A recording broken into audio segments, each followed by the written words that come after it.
Jeffrey, ano ang sitwasyon sa pagitan ng Canada at Iran sa kasalukuyan? Noel, nagbigay ng pahayag nitong Sabado, February 14, si Canadian Foreign Affairs Minister Anita Anand na hangad ng Canada ang pagbabago sa pamahalaan ng Iran. Aniya, hindi bubuksan ng Canada ang anumang diplomatic relationship sa Iran kung hindi magbabago ang rehimen sa bansa. Kalinsabay nito, inanunsyo din ng opisyal na 7 individual ang muling nadagdag sa bibigyan ng sanctions sa ilalim ng Special Economic Measures Iran Regulations.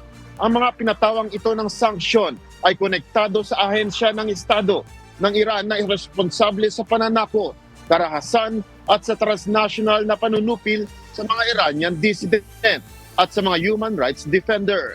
Layo ng pagpapairal ng sanksyon na ito na may parating sa Iran na hindi kukonsintihin ng Canada ang tangkang pananakot, pananakit o pagpapatahimik sa sino mang gumagawa ng kilos protesta laban dito.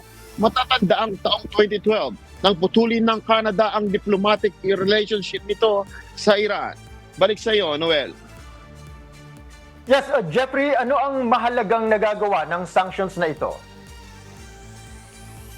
Yes, Noel, ang mga hakbang na ito ay nagpapataw ng pagbabawal sa pakikitungo at epektibong pag-freeze ng anumang mga ari-arian ng mga taong may sanksyon. At ang mga nakalistang individual na ito ay hindi rin tatanggapin, Noel, sa Canada sa ilalim ng Immigration at Refugee Protection Act.